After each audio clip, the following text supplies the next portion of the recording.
Assalamualaikum warahmatullahi wabarakatuh. Innal hamdalillah nahmaduhu wa nasta'inuhu wa nastaghfiruh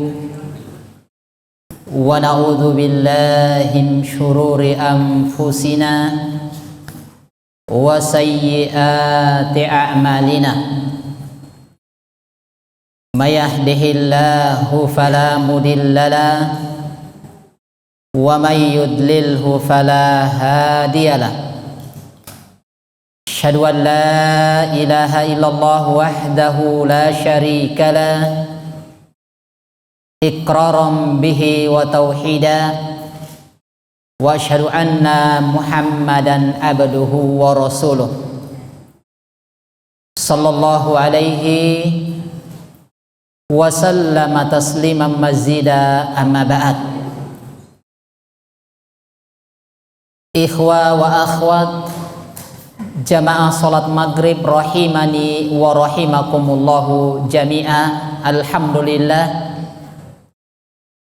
segala puji hanya milik Allah subhanahu wa ta'ala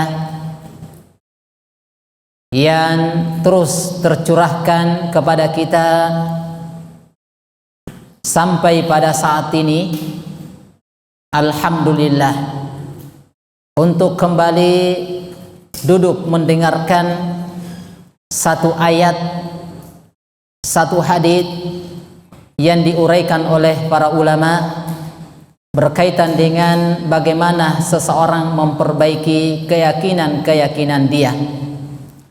Sebagaimana disebutkan di dalam kitab As-Salasatul Usul, yang mana kitab ini adalah merupakan goresan dari goresan pena dari salah seorang dari alim ulama kita, yaitu Asy-Syaikh Muhammad Al-Mujaddid At-Tamimi rahimahullahu ta'ala. Kita lanjutkan jamaah yang dimuliakan dan dirahmati oleh Allah subhanahu wa ta'ala, di mana kita sudah memasuki muqaddimah yang ketiga dari kitab beliau. Artinya selangkah lagi kita akan memasuki inti dari pembahasan apa yang diinginkan di dalam kitab ini, yaitu Al-Usulus Salasah, di mana pada keterangan Asy-Syaikh sebelumnya telah kita sebutkan,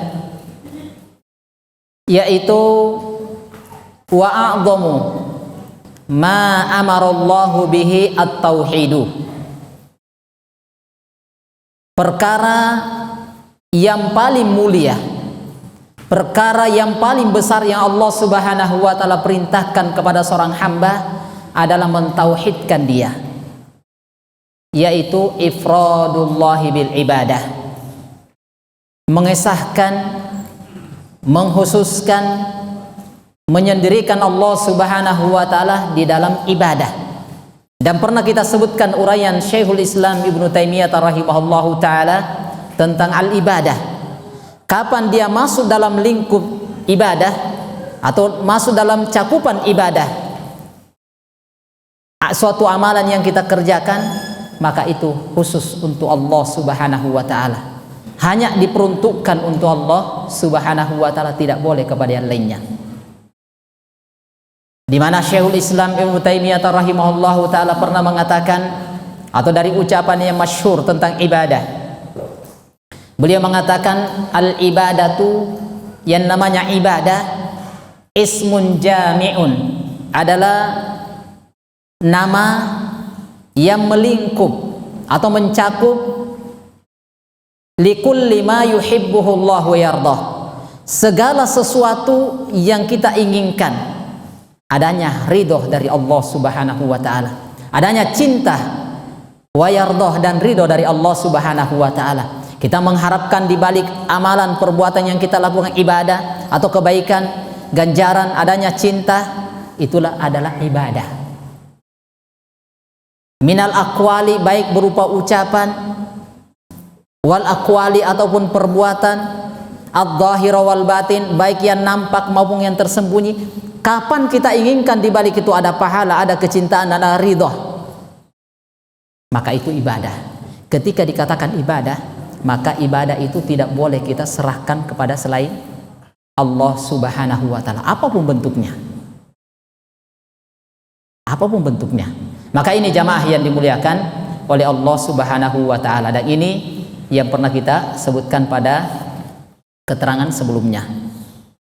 Di muqaddimah yang ketiga ini, di akhir muqaddimah yang ketiga, Asy-Syaikh melanjutkan dari keterangan beliau, wa a'zamu ma naha anhu, dan perkara yang paling besar, yang paling berbahaya, yang Allah Subhanahu wa Ta'ala larang darinya adalah asyirku, adalah kesyirikan.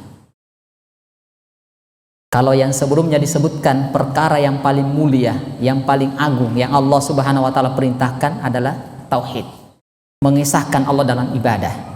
Sekarang perkara yang paling dahsyat, paling berbahaya, yang dilarang oleh Allah Subhanahu wa Ta'ala terhadap hamba adalah asyirik. Dan ingat jamaah, disebutkan dalam surah An-Nisa ayat ke-37 atau 36,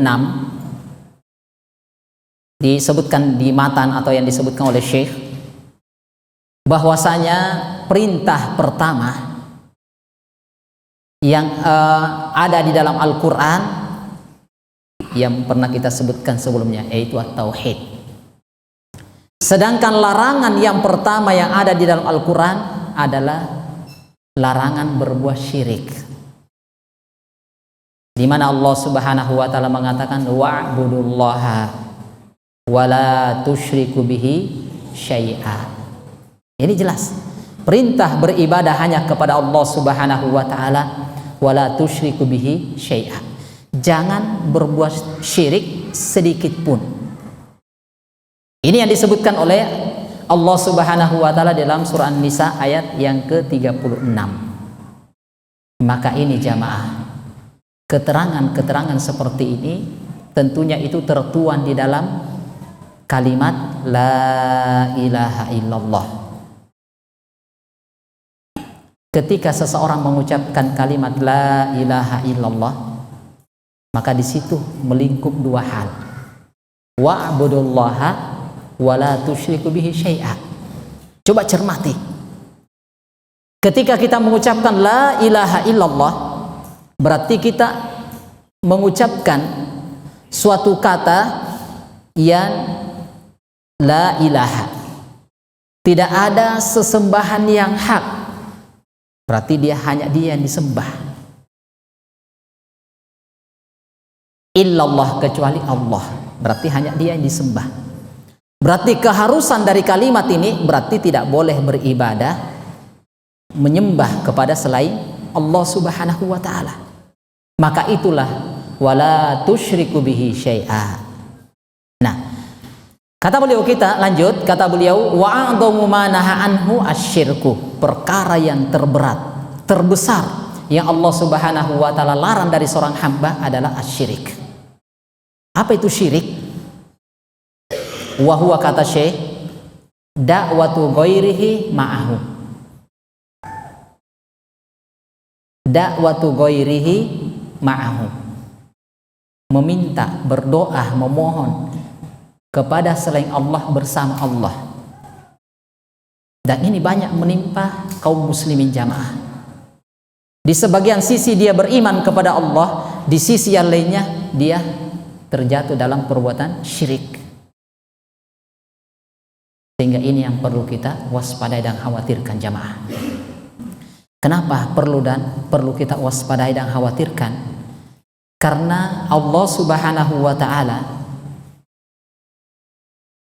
ketika mengatakan wa'budullaha wa la tusyriku bihi syai'a, maka Asy-Syaikh Ibnu Utsaimin rahimahullahu ta'ala mengatakan, karena ini adalah li'anna a'dhamal huquqi huwa haqqullahi azza wa jal, karena itulah haknya Allah. Dan kita ingat jamaah, dalam surah Az-Zariyat yang sering kita sebutkan, bahkan kita hafal semuanya. Wa ma khalaqatul jinna wal insa. Nah, Masya Allah, barakallahu fikum. Tidaklah kita atau tidaklah Allah Subhanahu wa ta'ala menciptakan jin dan manusia. Bukan manusia saja, tetapi jin juga. Diciptakan jin dan manusia itu tidak lain kecuali hanya beribadah kepada Allah. Maka wajar jamaah, ketika Allah Subhanahu wa ta'ala memberikan ancaman yang sangat besar di dalam Al-Quran, itu bukan sedikit dari ayat-ayat yang menjelaskan berkaitan dengan ancaman bagi orang-orang yang terjatuh dalam perbuatan syirik. Maka kalau kita lihat keterangan Syekh, wa'a'dhamu ma naha anhu asyirku, perkara terbesar, terberat yang Allah Subhanahu wa ta'ala larang dari hambanya adalah syirik. Ini bukan dari kantongnya Syekh Muhammad Al-Mujaddid At-Tamimi rahimahullahu ta'ala, bukan. Kenapa? Karena disebutkan di dalam Al-Quran, seperti dalam surat Luqmanul Hakim, dalam surat Luqman ayat yang ke-13, apa kata Allah Subhanahu wa ta'ala? Inna syirka la zulmun azim. Sesungguhnya kesyirikan itu adalah kedzaliman terbesar. Tidak ada yang kalah besar jamaah. Bahkan disebutkan di sini adalah azim, sighah mubalaghah. Berarti kedzaliman yang terbesar. Dan perlu diketahui, Rasulullah SAW sudah mengingatkan bahwasanya kedzaliman itu adalah merupakan kegelapan di hari kemudian. Inna dzulma dzulumatu yaumal qiyamah. Sesungguhnya kedzaliman itu adalah merupakan kegelapan di hari kemudian, di mana seorang hamba membutuhkan cahaya. Tetapi ternyata jamaah, ketika kita terjatuh dalam kedzaliman, di antara kedzaliman terbesar adalah syirik, maka kegelapan yang akan kita dapatkan. Na'udzubillahi min dzalik. Karena dia adalah merupakan dosa terbesar. Kedzaliman terbesar adalah syirik. Di surah An-Nisa ayat 48, Allah Subhanahu wa ta'ala pun mengingatkan bahwasanya syirik itu adalah dosa terbesar. Disebutkan, wa may yusyrik billah, siapapun dia yang melakukan kesyirikan kepada Allah Subhanahu wa ta'ala, faqad iftara itsman azima, maka dia telah melakukan perbuatan dosa yang sangat besar. Dua, kedzaliman yang terbesar. Kedua, dosa yang terbesar, syirik. Di ayat selanjutnya jamaah disebutkan adalah kesesatan yang sangat jauh, yaitu disebutkan dalam surah An-Nisa ayat 116, di mana Allah Subhanahu wa ta'ala berfirman, wa may yusyrik billah, siapapun dia yang berbuat syirik kepada Allah Subhanahu wa ta'ala, beribadah kepada Allah dan beribadah kepada yang lainnya, maka faqad dhalla dhalalan ba'ida, maka sungguh dia telah melakukan kesesatan dengan kesesatan yang sangat jauh. Bahkan diperhatikan susunan kalimat ini jamaah, disebutkan dalam adanya taukid, diulangi, faqad dhalla, dolalan. Sudah disebutkan dolalan, dari kata dholla itu dolalan, itu maf'ul mutlak namanya. Setelah itu disifati lagi dengan ba'ida. Subhanallah jamaah, ini luar biasa ini, kesesatan dia luar biasa besarnya. Yang ketiga, subhanallah, kedzaliman yang terbesar, dosa yang terbesar, kesesatan yang sangat jauh. Nah, di ayat selanjutnya di dalam surah Al-Maidah ayat 72, Allah Subhanahu wa ta'ala pun memberikan ancaman yang sangat besar, di mana Allah Subhanahu wa ta'ala mengatakan, bukan sekedar terjatuh dalam perbuatan dosa yang sangat besar, Yang lebih parahnya lagi jamaah, Allah Subhanahu wa taala mengharamkan bagi dia apa? Surga. Nauzubillahi min dzalik. Allah haramkan surga bagi dia. Maka ini menjelaskan kepada kita wajibnya, perlunya kita khawatir jamaah, takut terhadap yang namanya kesyirikan. Apa yang kita kerjakan, ibadah kita yang kita lakukan tiap harinya, ternyata tidak ada nilainya jamaah. Tak kala seseorang itu terjatuh dalam perbuatan syirik. Dalam perbuatan syirik. Sebentar kita sebutkan bentuk dari bentuk kesyirikan yang banyak menimpa atau terjadi di tengah masyarakat yang kurang kita sadari jamaah. Bukan sekedar semata kita datang ke kuburan, ke tempat keramat, di tempat-tempat yang dibesarkan kita menyembah, berdoa, meminta di situ. Bukan semata itu. Itu salah satu di antara bentuk dari bentuk kesyirikan. Tetapi terkadang sampai di rumah kita jamaah. Bahkan pada diri kita. Na'udzubillahi min dzalik. Ini bahayanya jamaah. Lihat kata beliau.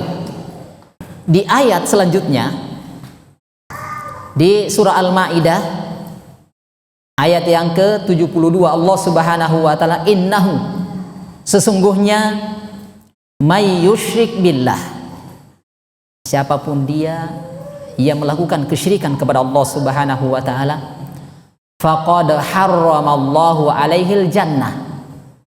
Na'udzubillahi min dzalik. Sungguh benar-benar sudah disebutkan faqad. Itu sudah taukid namanya, dikuatkan. Faqad harramallahu, Allah mengharamkan bagi dia al-jannah.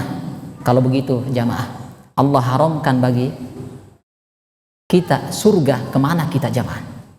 Padahal yang kita kejar ini siang dan malam adalah untuk meraih surga Allah Subhanahu wa taala. Kita sholat, kita belajar, kita menghafal Al-Quran, kita bersedekah, kita berinfak, kita melakukan kebaikan demi kebaikan untuk meraih surga Allah Subhanahu wa taala. Tetapi ketika terjatuh dalam perbuatan syirik, Allah haramkan. Baru setelah itu disebutkan jamaah, wa ma'wahumun nar, tempatnya neraka. Sudah jelas. Kalau jamaah masuk neraka masih mendapatkan syafaat, itu masih mending kalau istilah kasarnya. Tetapi masalahnya ketika seorang terjatuh dalam kesyirikan ini disebutkan wa ma lidh-dhalimina min ansar, tidak ada yang bisa menolong dia. Na'udzubillahi min dzalik. Maka ini luar biasa jamaah. Luar biasa, butuhnya kita waspada. Kenapa kita harus belajar? Kita belajar itu bukan dalam rangka supaya kita jadi ustadz. Itu niat yang salah, keliru. Kita belajar supaya menghilangkan kebodohan yang ada pada diri kita. Kita seluruhnya ini adalah karena zoluman jahula.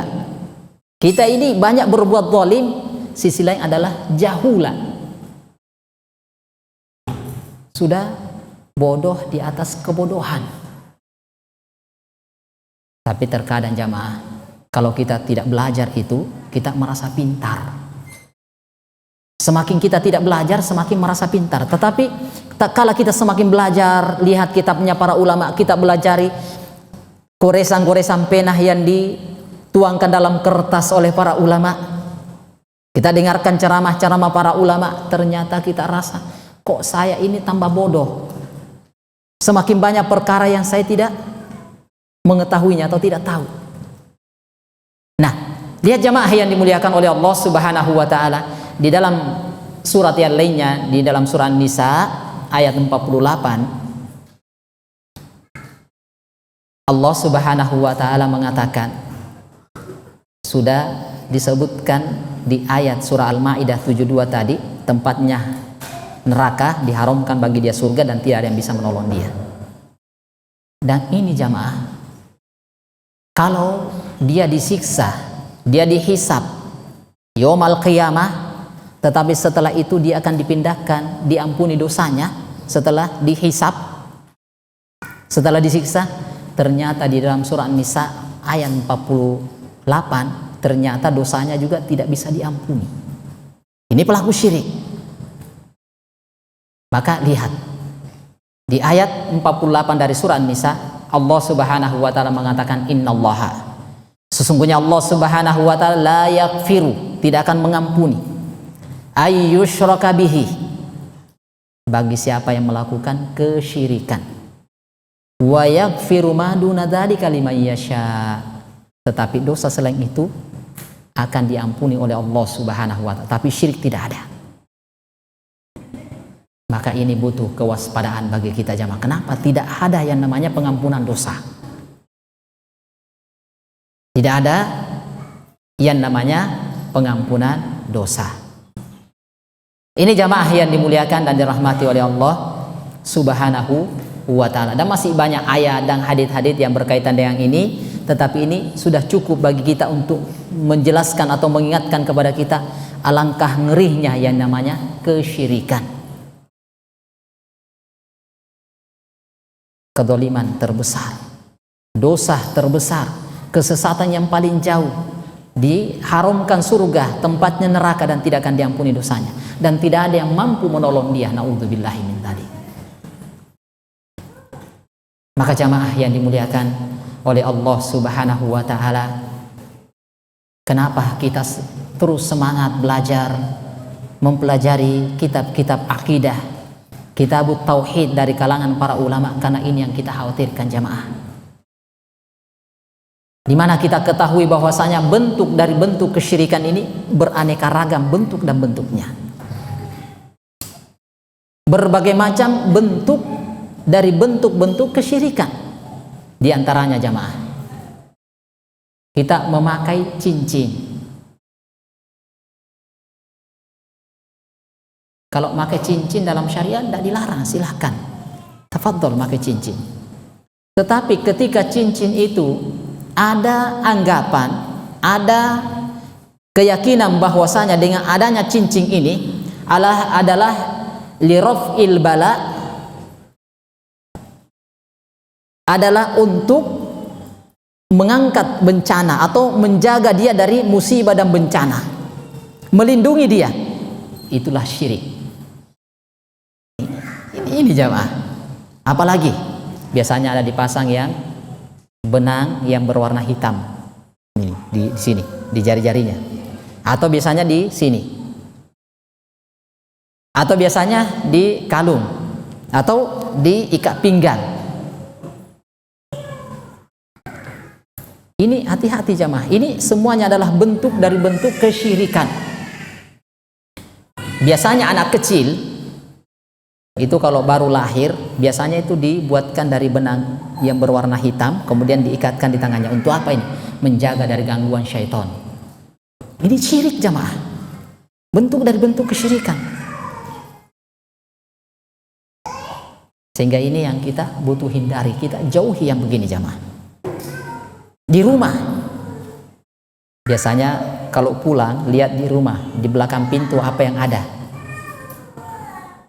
Kalau gantungan baju, alhamdulillah aman. Tetapi kalau ayat kursi jamaah, Allahu la ilaha illa huwal hayyul qayyum, sampai selesai. Ternyata sudah difotokopi, sudah dilaminatin, tempel di belakang pintu. Untuk apa itu? Kalau tujuannya adalah untuk selalu mengingat, dijadikan sebagai doa, ya mungkin iya, dia tempel di dinding supaya dia selalu ingat, oh ya ayat kursi ini. Tetapi kalau diyakini dengan adanya ayat kursi yang ditempel apakah di depan pintu atau di belakangnya pintu, itu penghuni rumah akan terjaga. Ini bentuk dan bentuk kesyirikan. Pak Ustadz, tapi ini kan ayat kursi. Biar ayat kursi, kalau ada keyakinan bahwasanya ayat kursi yang menyembuhkan atau melindungi dia, syirik. Ya lebih dahsyat lagi jamaah, ada Al-Quran kecil 30 juz segini-gini besarnya. Biasanya itu dijadikan kalung, mau dibaca tidak bisa, kecil sekali tulisannya, tapi 30 juz. Ayat kursi satu ayat. Ini 30 juz, ayat kursi ada di dalamnya. Dijadikan sebagai jimat-jimat. Ini mau diperiksa semua dompetnya. Jangan sampai banyak baca-baca di dalam. Itu dari bentuk kesyirikan. Ini bahaya itu. Tapi Pak Ustadz, pernah saya naik motor, tiba-tiba karena di dompet saya ini ada baca-baca yang dianggap sebagai ini, motornya hancur, saya selamat. Berarti ini bagus ini. Nah, ini yang begini yang kita yang kita hindari. Itulah kesyirikan. Dia anggap bahwasanya sesuatu ini bisa menjaga dia, bisa menyelamatkan dia. Maka itulah syirik. Karena yang bisa menyelamatkan, melindungi seseorang siapa? Hanya Allah Subhanahu wa ta'ala, bukan yang lainnya. Bukan ayat Al-Quran, bukan yang lainnya. Sampai jangankan itu jamaah, ruqyah itu pun bisa syirik. Kok bisa? Ketika dia yakini itu yang menyembuhkan. Kalau diyakini sebagai sebab datangnya kesembuhan dari Allah, itulah yang disyariatkan. Tetapi kapan dia yakini ayat ini yang menyembuhkan, itu syirik. Nah, ini waspada jamaah. Ini butuh kewaspadaan kita, karena di sekitar kita banyak sekali. Banyak sekali. Ini jamaah yang dimuliakan dan dirahmati oleh Allah Subhanahu wa ta'ala. Ada lagi yang lain. Ada yang namanya tatoyur. Apa itu tatoyur? Itu asalnya adalah, tatoyur itu diambil dari kata toiroh, burung. Kebiasaan orang-orang jahiliyah dulu, ketika mereka mau mengadakan suatu aktivitas, kegiatan, maka mereka itu melepas burung. Ya, mungkin sekarang ini adalah burung merpati. Dia lepas. Kalau dia ke arah kanan, misalnya dia mau perjalanan berdagang atau buka usaha, dia lepas. Kalau terbangnya ke kanan, berarti dia mulai. Tapi kalau terbangnya ke kiri, maka dia undur. Karena kapan dia anggapan dia ketika burung ini terbang ke kanan, itu tanda keberuntungan. Ketika terbang ke kiri, itu tanda kejelekan, musibah dan bencana. Maka dia urungkan niatnya. Maka ketika terjadi seperti ini adalah minasyirki, termasuk dari bentuk kesyirikan. Coba lihat di tempat-tempat kita, di kampung kita biasanya, ketika kita sebagai seorang petani ingin memulai menanam, anggaplah padi atau tanaman yang lainnya, apa yang kita lakukan awal kali? Itu biasanya ada daun sirih. Daun sirih itu yang apa istilahnya itu, yang dilipat-lipatkan. Orang kampung itu pintar, dia buat lipatan-lipatan khusus, terkadang diisi dengan kapur, macam-macam. Kemudian setelah itu dia taruh dulu di sudut sawahnya atau kebunnya, baru pulang ke rumahnya. Setelah itu baru dia nanam. Untuk apa ini? Supaya tanamannya berkah, melimpah hasilnya. Nah, ini bentuk dari bentuk kesyirikan. Nah, ini jamaah, ngerinya sekarang. Karena banyaknya bentuk dari bentuk kesyirikan yang terjadi, maka ini kita khawatir. Sudah kita dengarkan ayat, bukan dari saya jamaah, tetapi langsung dari Allah Subhanahu wa ta'ala menyebutkan tentang ini. Dari hadis-hadis Nabi sallallahu alaihi wasallam pun banyak berkaitan dengan bahayanya kesyirikan. Nah, ini yang butuh kita hindari. Butuh kita jauhkan diri kita, keluarga kita dari ini. Walaupun menghafal Al-Quran, menghafal hadis, ibadahnya bagus, umroh tiap bulan, haji tiap tahun, tetapi kesyirikannya jalan terus, tidak ada nilainya jemaah. Di dalam surah An-Nahl, di mana Allah Subhanahu wa ta'ala menyebutkan, dia menceritakan tentang keutamaan para nabi dan rasul. Para nabi dan rasul mereka itu seperti ini, punya kemuliaan besar, punya kebaikan besar. Tetapi setelah itu Allah Subhanahu wa taala menyebutkan dia setelah itu diingatkan berkaitan dengan perbuatan mereka ini, bahwasanya lahabito makanu ya'malun, bahwasanya akan hancur, habis, musnah seluruh amalan-amalan yang dia kerjakan. Padahal para nabi dan rasul ini dijamin masuk surga. Ketika mereka terjatuh dalam perbuatan syirik, sudah habis semua kebaikan-kebaikan mereka. Apalagi kita jamaah, bukan nabi, bukan rasul, bukan orang jujur, bukan orang soleh.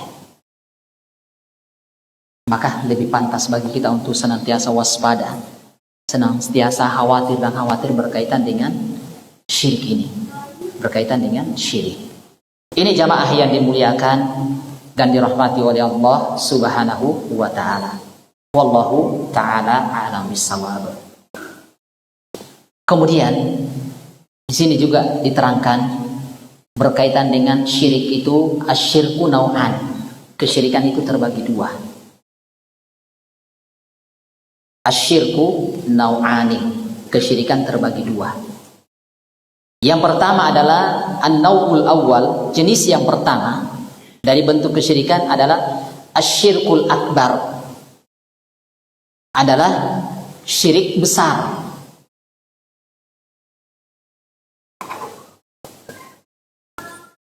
Syirik besar ini adalah segala bentuk dari bentuk kesyirikan yang menyebabkan seseorang itu keluar dari Islam. Itulah syirik akbar. Seperti yang disebutkan tadi di dalam ayat, dia adalah kezaliman yang sangat besar, dosa yang sangat besar, kesesatan yang sangat jauh, diharamkan bagi dia surga dan di tempatnya adalah neraka. Itulah syirik besar. Beribadah kepada Allah Subhanahu wa taala dan beribadah kepada yang lainnya. Apalagi kalau mereka tidak beribadah kepada Allah, hanya beribadah kepada yang lainnya. Ketika datang bencana, datang musibah melanda, maka mereka meminta bukan kepada Allah Subhanahu wa taala, kepada selain Allah Subhanahu wa taala, untuk diselamatkan, untuk dijauhkan dari musibah dan malapetaka. Itulah bentuk dari syirkul akbar. Adalah bentuk dari syirik besar, beribadah kepada selain Allah Subhanahu wa taala. Itu bentuk dari bentuk syirik besar.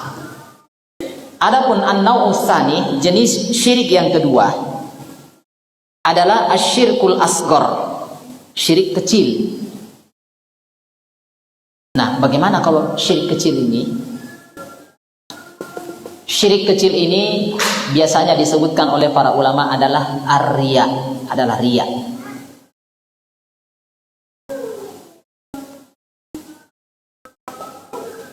Walaupun dianggap bahwasanya riya ini atau syirik kecil ini tidak mengeluarkan pelakunya dari Islam, tetapi Rasulullah SAW pun mengingatkan tentang bahayanya riya. Karena terkadang ada syirik kecil yang menyebabkan orang terjatuh ke syirik besar. Ada. Ini yang butuh tetap kita waspada. Riya. Apa itu riya? Adalah segala sesuatu di balik apa yang kita lakukan, baik ucapan ataupun perbuatan yang kita lakukan, baik yang nampak ataupun yang tidak nampak, yang mana kita harapkan di balik itu adalah pujian manusia. Kita mengharapkan sanjungan dari manusia. Kita mengharapkan di balik itu adalah ridho manusia. Ingat jamaah, Imam Syafi'i rahimahullahu ta'ala mengatakan, jika ridho manusia yang kita cari, itu perkara yang mustahil kita bisa dapatkan. Kata Imam Syafi'i, ridho nas goyatul la tudrok. Jika ridho manusia yang kita kejar, yang kita cari, yang kita harapkan, itu sesuatu yang tidak akan mungkin kita dapatkan. Tetapi carilah ridho dari Allah Subhanahu wa ta'ala. Dan kita jamaah beramal, berbuat, melakukan sesuatu. Tidak usah kita beramal, berbuat supaya terkenal. Tidak usah jamaah. Pernah dengar kisah atau membaca kisah dari ustaz-ustaz kita, kisah-kisah yang sering disebutkan oleh ustaz-ustaz kita. Kisahnya Uwais Ibnu Amir Al-Qarn, yang dikenal dengan Uwais Al-Qarni. Itu perlu dipelajari dan dibaca jamaah dan didengarkan kisahnya. Kenapa? Beliau ini orang biasa. Kalau dilihat mungkin tidak ada orang yang tertarik kepada dia. Penampilannya tidak ada, gayanya tidak ada, tetapi ternyata apa yang terjadi? Dia tidak dikenal di tengah manusia, tetapi dikenal oleh Allah dan Rasulnya. Terkenal di langit jamaah. Kalau yang begini yang bisa kita tiru, subhanallah. Maka jamaah yang dimuliakan dan dirahmati oleh Allah Subhanahu wa taala adalah mari kita sama-sama saling mengingatkan untuk senantiasa di atas ibadah kepada Allah Subhanahu wa taala supaya kita ini terhindar baik dari syirik besar ataupun dari syirik kecil. Kalau syirik kecil ini sedikit jamaah, kita tambah sedikit sekali dari waktu yang ada karena waktu sudah masuk waktu Isya. Syirik kecil ini adalah Rasulullah SAW mengingatkan, innama akhafu ma akhafu alaikum. Sesungguhnya perkara yang paling saya takutkan kepada kalian adalah asyirkul asghar, syirik kecil, karena dia sangat halus dan ini tidak bisa kita prediksi jamaah, kecuali kita dengan Allah Subhanahu wa taala, masing-masing pribadi kita nggak tahu. Dan ini semua bisa terkena, ustadz atau bukan ustadz, penuntut ilmu agama atau bukan, semuanya kena. Penghafal Al-Quran, penghafal hadits, orang yang ibadah, semuanya bisa kena. Contoh seperti adik-adikku sekalian yang dimuliakan dan dirahmati oleh Allah Subhanahu wa taala. Kalian ikut taklim karena terpaksa, karena takut di absen. Kalau tidak di absen, dia tidak akan hadir. Misalnya, berarti ini riya namanya. Ini dan butuh kita perbaiki jamaah. Kita di absen atau tidak tetap hadir. Itu terhindar dari penyakit riya. Tetapi karena dia hadir karena takut di alfa, itulah riya. Nah ini yang kita khawatirkan jamaah. Maka tidak ada dia dapatkan dari majalis ta'lim yang punya kemuliaan besar, kemuliaan di sisi Allah Subhanahu wa taala, tiada dia dapatkan kecuali hanya checklist hadir saja. Na'udzubillahi min dzalik. Ini yang kita hindari jamaah. Walaupun syirik kecil ini, riya ini hanya menghanguskan, menghabiskan amalan kita di saat kita riya. Misalnya salat Isya, salat maghrib tadi saya ikhlas, saya salat karena Allah, karena kewajiban saya. Tetapi Isya saya laksanakan salat Isya karena sudah ada ustaz.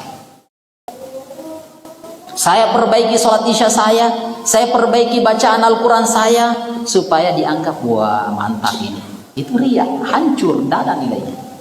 Tetapi ibadah yang lainnya tetap ada, hanya berkaitan dengan ibadah itu. Hari ini saya bersedekah ikhlas, bukan mengharapkan pujian manusia, tetapi mengharapkan pahala di sisi Allah Subhanahu wa taala. Di kesempatan kedua saya bersedekah supaya diingat orang dianggap sebagai orang yang dermawan. Itu riya, hangus, tidak ada nilainya. Tetapi yang pertama tetap dia dapatkan. Dalam sholat ketika muncul penyakit riya, tiba-tiba Allahu Akbar, ada ustaz di belakang, maka saya perbagus suara saya supaya saya dapat pujian ustaz. Riya, hindari jamaah. Saya sementara sholat sunnah tiba-tiba masuk ke masjid calon mertua saya.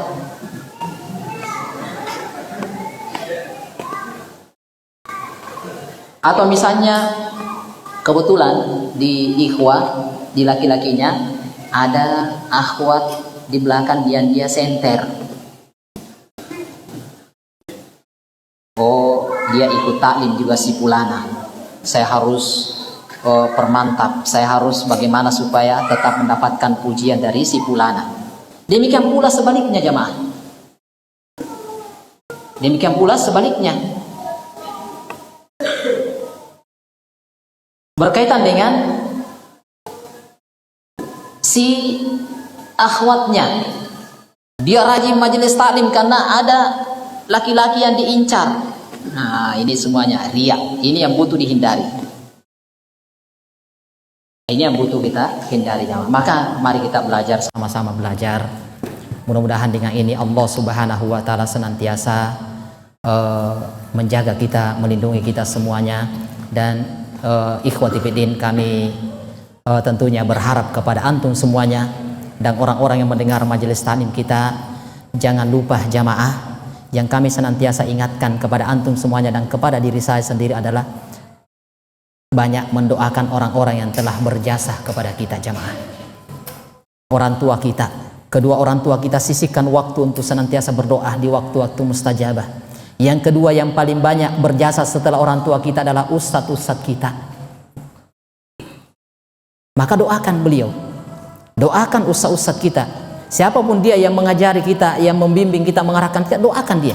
Mungkin salah satu di antara kita doanya terkabulkan, supaya ustadz kita ketika mendapatkan suatu masalah diberikan jalan keluar, dijaga oleh Allah Subhanahu wa taala, diselamatkan dalam ini perjalanan atau dari segala sisi, dijaga kesehatan supaya dia senantiasa di atas kebaikan mengajari kita. Nah, ini terkadang sesuatu seperti ini yang terkadang kita lupa jamaah. Saya kira itu, barakallahu fikum jami'ah. Ini yang sedikit yang bisa kami sebutkan, mudah-mudahan bermanfaat karena waktu. Insyaallah di kesempatan yang lainnya kita akan lanjut dan kita akan memasuki inti pembahasan kita insyaallah taala tentang salah satu usul. Insyaallah taala biiznillah di waktu yang akan datang insyaallah taala di tempat yang sama. Barakallahu fikum jami'ah. Wallahu taala bissawab. Jika apa yang kami sebutkan benar, maka itu datanya dari Allah Subhanahu wa taala, kemudian dari Nabi kita Muhammad sallallahu alaihi wasallam. Kalau ada kekurangan dan kekeliruan, itulah datanya dari diri saya yang penuh dengan kekurangan dan kekeliruan. Kemudian dari syaitan, Allah dan Rasulnya pasti berlepas diri. Wallahu ta'ala bisawab. Subhanakallahumma rabbana wa bihamdik, asyhadu an la ilaha illa anta astaghfiruka wa atubu ilaik. Assalamualaikum warahmatullahi wabarakatuh.